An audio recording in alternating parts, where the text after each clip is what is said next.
Hello, and welcome to this week's edition of Ask Coach Marie. I'm Marie O'Neill, founder of Padma Life Coaching and your host on this series.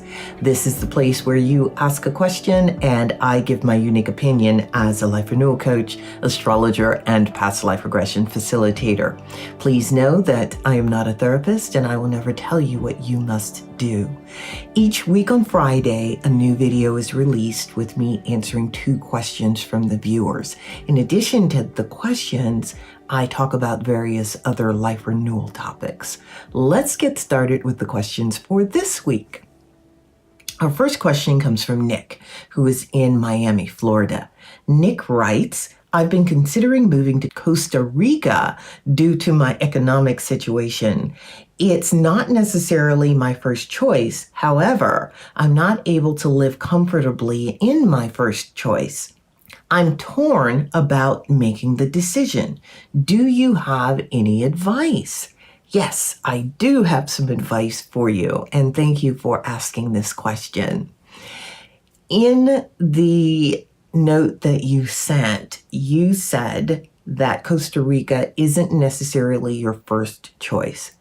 That is a clue, a big clue as to what would be in your best interest.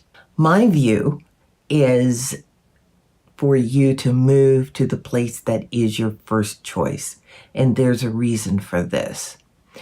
You will be much happier living in a place where you actually want to be versus a place that fits your economic status. I know that economics is a huge issue when determining where to move. At the same time, if you move to a place just because of the economics, you're going to be miserable there.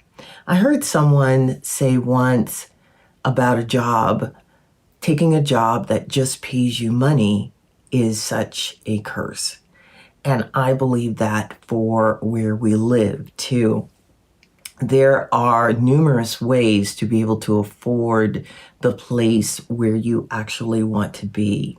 And my suggestion would be to open yourself up to the divine, to the universe, and ask for a solution because you know where you actually want to be. This is my suggestion. Once you open yourself up, then you wait until the door opens, the opportunity comes your way, and it will come your way if you ask. I have known people who have moved places based on the economics, and it's never worked out. They've been miserable, and that is not something that you want for yourself. So that's my advice. If you know where you really want to be, there's ways to actually make it happen. So I hope that answers your question. Please comment below or send me an email to let me know what you decided. All right, our topic for today are crystals. I love crystals. And the reason that I want to talk about crystals is just to introduce you to them if you have not worked with them. They carry the energy of the earth.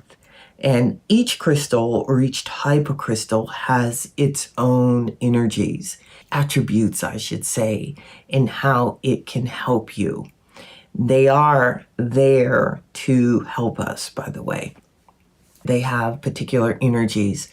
For example, if you're having a problem with your communication, or you're having any type of problem with your communication, or you're going to be giving a speech, carnelian, that the energy of carnelian is something that is a stone that you can use to help you.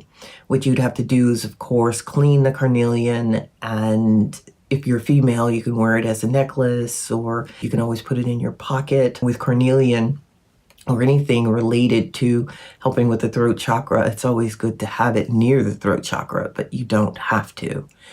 If you're working with your consciousness, with your spiritual development, then you may want to use amethyst, which is a spiritual crystal. If you need to open your heart or work with issues related to your heart, then rose quartz is a crystal that you can use.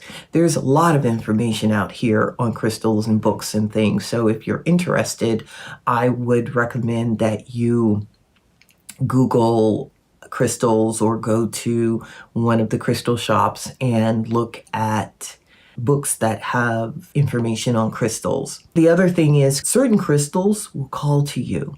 You're drawn to certain crystals. And when that happens, that to me says that there is energy in that crystal that you need. And it would be in your best interest to actually acquire that crystal and use it. Crystals also, when you have had them for a while and you've been using them, when they have done what they wanted to do with you, shifting your energy, sometimes the crystals can disappear. I've had that happen, or you lose them, or something, they just go away, or you feel the need to give them to somebody else.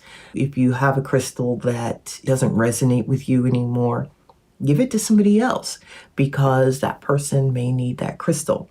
Now, when you have a crystal and you want to start using it, it's always a good idea to cleanse that crystal first, because you want the energy of the person who had it before, you want it cleared out, even if it's good energy. And I'm not saying it's bad energy or anything like that the person put in it.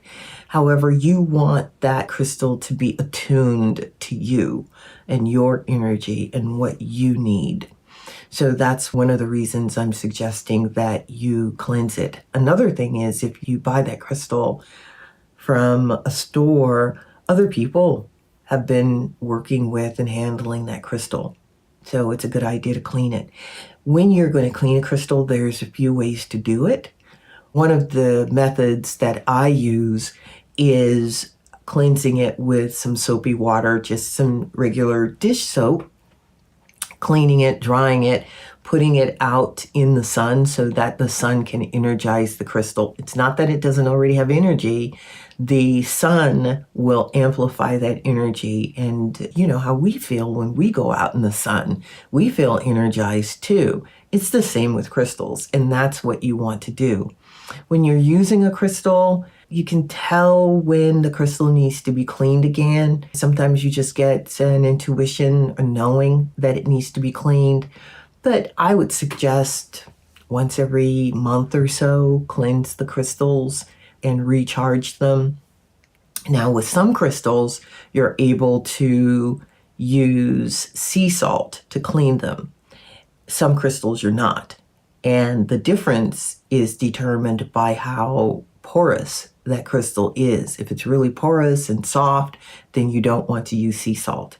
If it's like a quartz crystal, you can use sea salt. What I like to do with it is fill up a glass, because you need glass and not plastic, a glass container with fresh water, with water that is distilled or purified water, and I put some sea salt in there and let it dissolve, and then put the crystal in and sit it outside in the sun.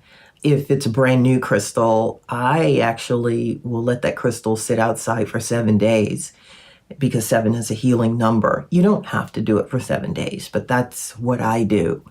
With quartz crystal in particular, it can be reprogrammed. After you've cleaned the crystal, you're really asking that crystal to give you certain energy. So you might be programming it for healing.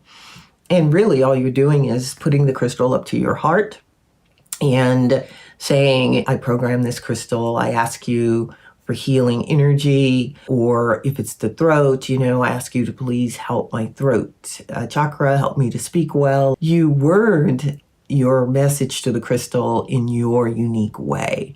And once you have programmed it, then you put it in your pocket or you wear it. Some people wear bracelets or necklaces or earrings.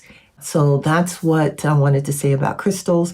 Send me a note or comment below letting me know if you use crystals and how you use them, or if you have any other questions on crystals. Let's move on to the final question for today. which comes from Mandy, who is in New Haven, Connecticut. Mandy writes, I'm not a religious person, and I don't believe religion is necessary to get to heaven. What are your thoughts about that? Thank you for asking that question, Mandy. I agree with you. I don't believe that you have to be religious to get to heaven. And why is that? Well, several reasons. One, I believe heaven is right here. I don't believe it's up in the sky somewhere. I believe it's just in another dimension around us.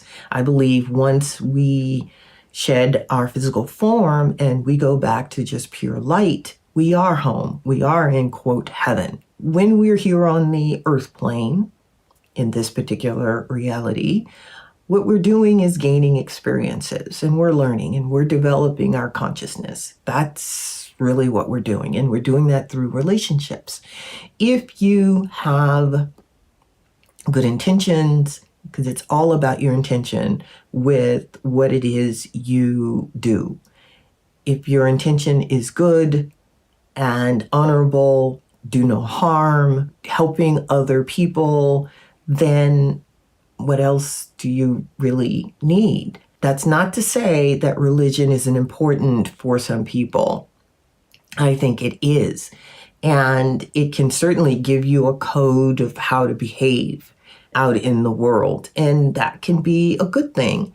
At the same time, I also believe religion is there to teach us how to go direct to the divine versus having to go through a priest or a guru or lama or anybody. We have to know how to go direct, how to hear our own internal guru, so to speak. I agree with you. You do not need to be religious to go to heaven. And if you're living a good life, meaning you're helping others and your intentions are always honorable and good, you're continually working on yourself, developing yourself, I say, let that be that. So anyway, we have come to the end of the session for today. Please be sure to like and subscribe to the YouTube channel and share this video with your friends and colleagues. Spread the word about the videos. I would really appreciate it. And as I said, if you have questions, send your questions to padmacoach at icloud.com. That's padmacoach at icloud.com. And I hope you have a wonderful week. I will see you back here next week. Bye-bye.